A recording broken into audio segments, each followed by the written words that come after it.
Ada masalah? Start topik terakhir, pemadam kebakaran. Pemadam kebakaran, jenis kebakaran, okey, ada beberapa jenis.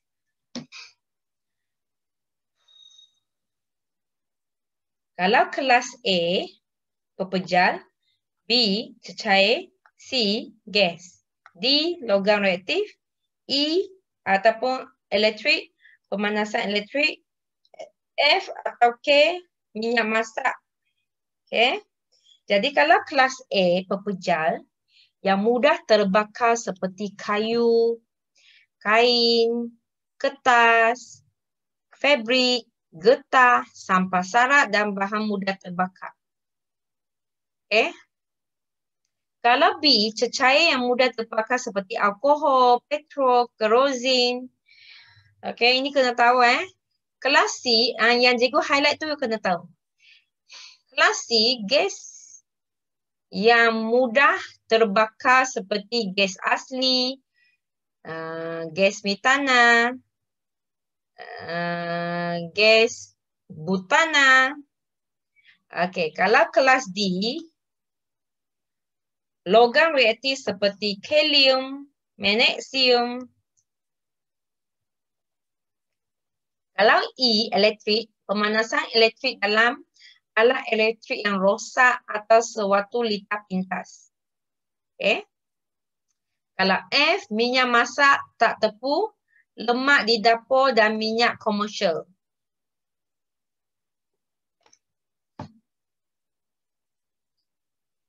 Okey. Cikgu bagi awak masa untuk seterusnya dah Jenis pemadam kebakaran.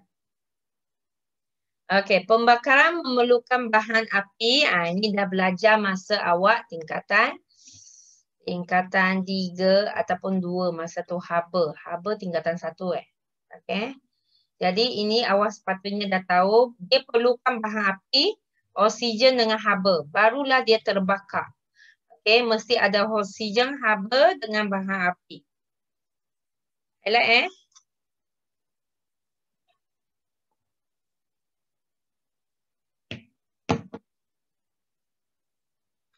Okey. Jenis pemadam kebakaran adalah berdasarkan 3 prinsip seperti yang berikut. Penyingkiran bahan, sumber bahan api yang belum terbakar. Penyekatan bekalan oksigen. Kalau tak ada oksigen, tak terbakarlah. Kalau tak ada bahan api pun tak terbakar. Pengurangan haba iaitu penurunan haba atau pendinginan pada bahan yang terbakar. Okey. Jadi ini jenis pemadam api Okey, jenis pemadam kebakaran air.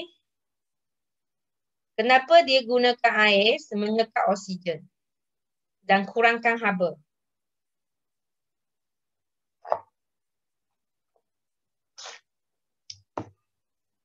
Okey, kalau pasir, penyekatan oksigen.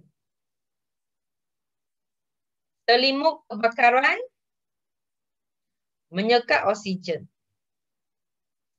Alat pemadam api, menyekat oksigen dan kurangkan haba. So, kebanyakan alat pemadam api adalah menyekat oksigen dan juga menyojokkan dia, mengurangkan haba. Okey, seterusnya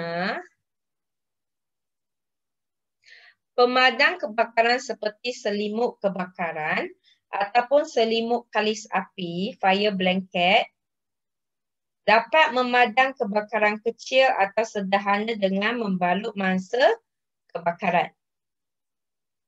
Selimut kebakaran dapat menyekat oksigen.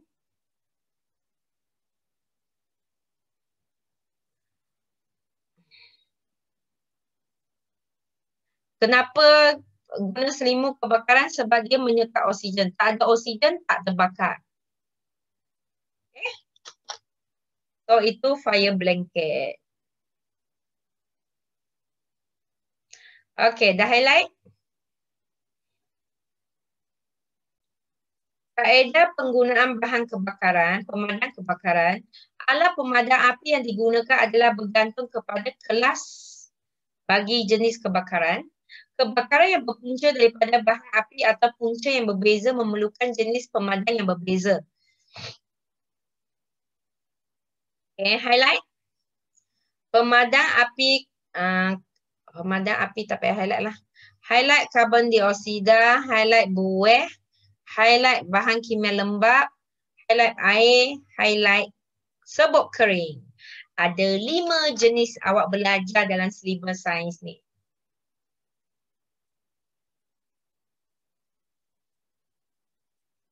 Okay.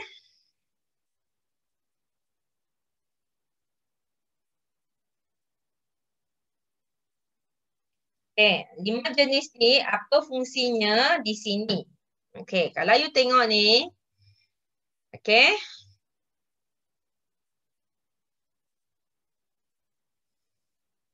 Air, buih, serbuk kering ada M28/L2. Yang ini karbon dioksida, ini bahan kimia lembap. Okay, warna labelnya tak payah hafal lah, cuma you tahu je. At least paling kurang you dah tahu, oh ada 5 jenis alat pemadam api. Okay. Labelnya warna merah, krim, biru, air warna merah, buih, krim, serbuk kering, biru, ini pun biru. Kalau karbon dioksida, hitam. Bahan kimia lembat, kuning. Ada tak kat bawah sekejap. Oh ada ni. Okay. Biru, merah, kuning, krim, hitam. So, lepas hari ni dah belajar bab 1, awak tahu berapa jenis alat pemadam api? 5 jenis. Kalau dulu cuma ingat, oh merah, semua warna merah itu pemadam api. Lepas tu tak tahu apa kegunaannya kan? Okay, kalau tengok sini, you kena tengok menegak Tengok secara menegak, tengok ke bawah. Yang paling bagus ni dengan inilah yang paling bagus. Kelas A sampai F semua boleh. Okay. Kalau air cuma kelas A je. Apa kelas A? Kita tengok balik tadi tu. Kelas A adalah pepejal. Okay. Air tu pepejal je boleh. Cecair gas tak boleh.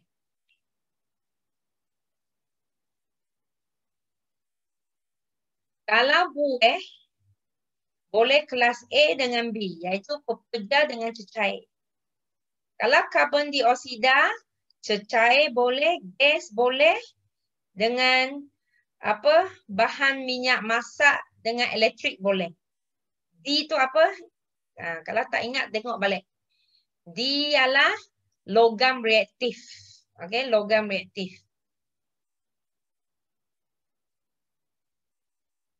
Jadi karbon dioksida, cecair gas dengan bahan masak dan juga elektrik. Kalau bahan kimia lembap, warna kuning tu pepejal dan juga bahan minyak. Bahan masak kan? Ni minyak masak. Pening tak cikgu scroll atas, scroll bawah. Okay, last kali serbuk kering ni untuk kelas D yang bahan logam, okay, logam berat. Okay, itulah fungsi-fungsi alat pemadam api. Jenis pemadam api dah tahu Tick maksudnya boleh padam. Cross, pangkah maksudnya tak boleh padam. Okay, kita pergi last page. Cara menggunakan alat pemadam api. Okay, langkah CAPS. Ingat kan? Kalau sekolah kan ada buat latihan kebakaran. CAPS ialah C cabut, A acu, P picit, S sembur.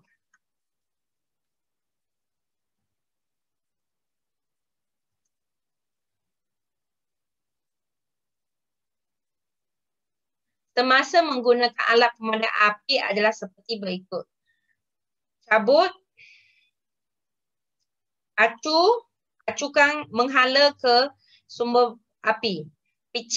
Picitkan ni untuk keluarkan dia punya bahan di dalamnya. Lepas tu sembur. Saya ingat cabut, acu, picit, sembur. Okey, alat pemadam kebakaran di sekolah mesti diaudit untuk memastikan setiap alat dalam keadaan baik dan boleh digunakan semasa kecemasan. Diaudit maksudnya dia akan check dari semasa ke semasa. Kenapa kena check? Dia kena tengok ada sebenarnya dalam tekanan dalam alat pemadam api tu akan berkurang. Ataupun mungkin 2 tahun dia expired. Okay, so dia kena check secara berkala. Okay. Kalau tak nanti berlaku kebakaran, tak boleh guna. Antara perkara yang perlu diperiksa adalah seperti lokasi alat pemadam kebakaran dalam pelan laluan, kecemasan di dalam makmal, bilik darjah, kantin dan lokasi lain di sekolah. Jenis pemadam kebakaran dan bilangannya, kena tahu berapa jumlah dan jenis apa alat kebakaran tersebut. Tarikh luput dan maklumat lain seperti sijil jambatan bomba dan penyelamat yang diletakkan pada alat pemadam api. Okey, sampai sini, ini contoh dia lah. Ada expiry date tu semua. Okey, dari mana jabatan bomba ini dia punya stiker. Kena ada sijil dia. Okey.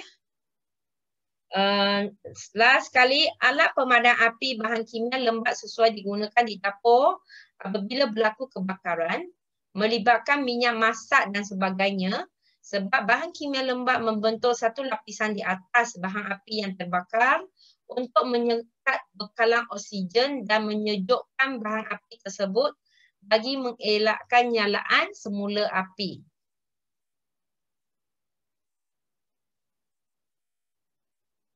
Menyekat bekalan oksigen dan menyejukkan bahan api tersebut. Okey? Bab 1 kita dah habislah.